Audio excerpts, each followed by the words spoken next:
ओम शांति। ये सृष्टि का खेल बहुत ही अद्भुत बना हुआ है। वंडरफुल है ये खेल। ये चक्र सतयुग से और कलयुग अंत तक कैसे चलता है और कलयुग पुनः सतयुग में कैसे बदलता है, इस बात को संसार के लोग प्राय जानते नहीं हैं। कलयुग में विषय विकारों की दुनिया, काम वासना से संतान उत्पत्ति, वो भला कैसे समझेंगे कि सतयुग में देवताओं का जन्म योग बल से होता है। हालांकि ये बात शास्त्रों में भी है, धर्म ग्रंथों में है कि आदि में सृष्टि अमैथुनी थी, अनसेक्सुअल।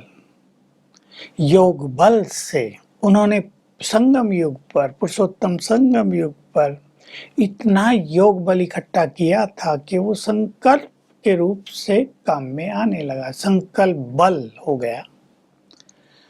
तो शुरू में श्री कृष्ण का जन्म सबसे पहले योग बल से होता है।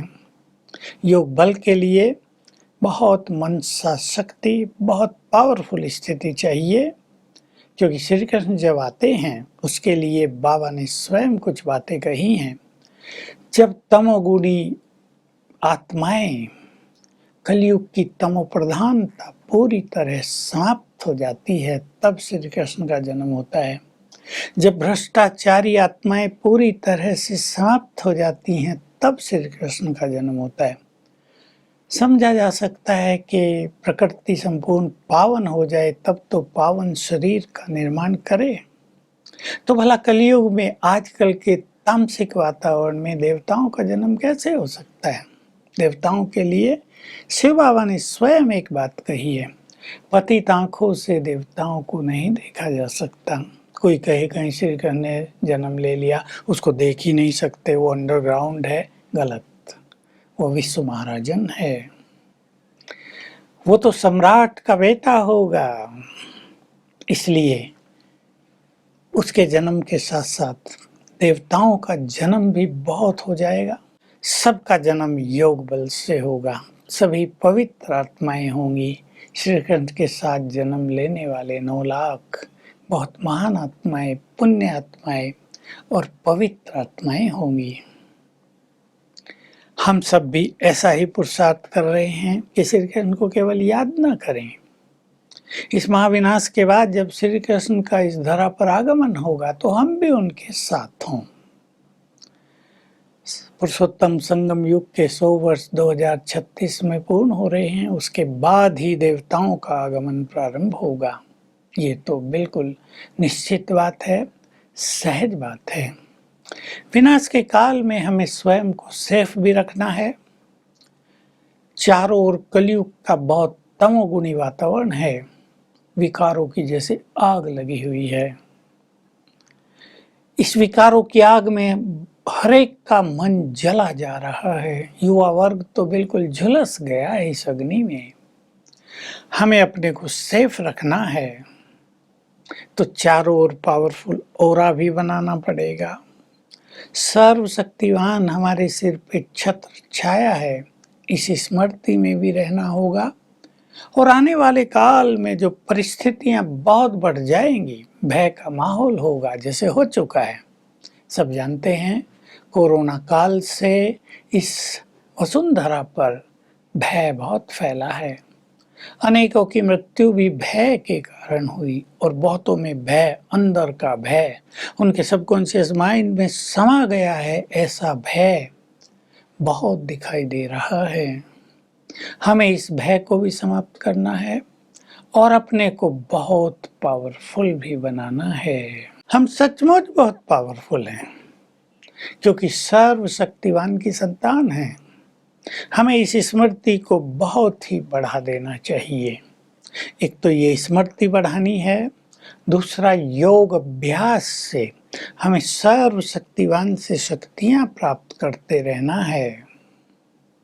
तो हमारी शक्तियां बहुत बढ़ जाएंगी, स्वमान से हमारी शक्तियां जागृत हो जाएंगी और योग अभ्यास से हमारी शक्तियों में निशी दिन वृद्धि होती रहेगी, हम बहुत शक्तिशाली बन जाएंगे, क्योंकि आने वाले समय में हमें न केवल अपने लिए जीना होगा पर संसार के लिए जीना होगा। हमें वाइब्रेशंस देकर सभी के दुख हरने हैं, सभी का भय दूर करना है, सभी को सुरक्षा का अनुभव कराना है। सहारे दाता बन जाएंगे हम बाबा के बच्चे। हम इस सब को बहुत अच्छे वाइब्रेशंस देना है, इसलिए अपनी स्थिति को अभी से बहुत पावरफुल बनाते चलें। पावरफुल स्थिति, अगर हम व्यर्थ में बहुत रहते हैं, निगेटिव फीलिंग्स बहुत रहती है हमारे जीवन में, तो आप समझ सकते हैं हमारी शक्तियां नष्ट होती रहती हैं।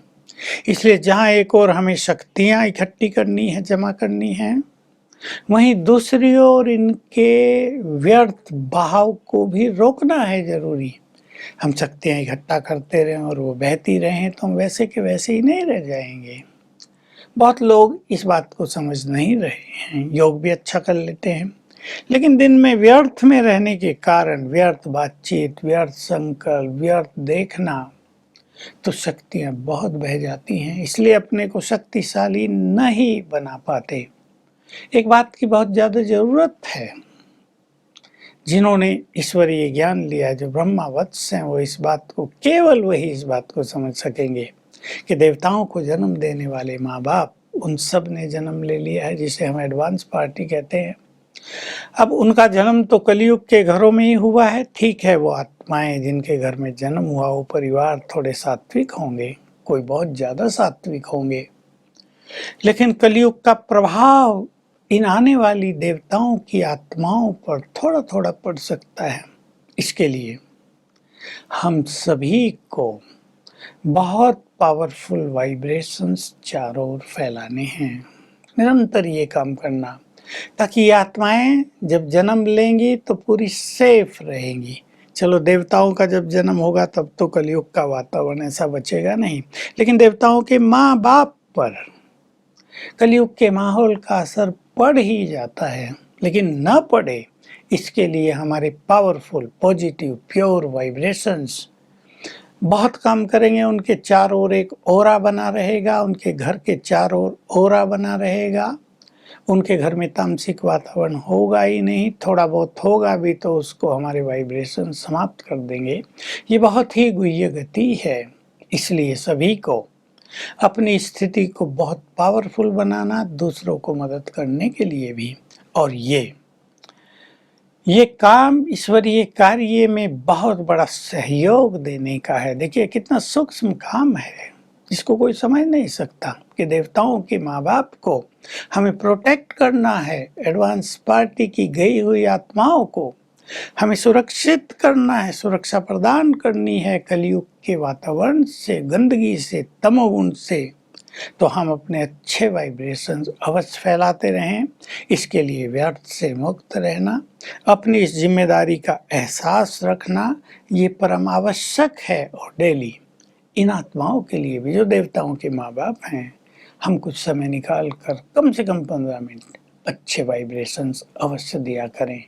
Om Shanti. Click here to like, subscribe and press the bell icon to stay updated with our latest videos.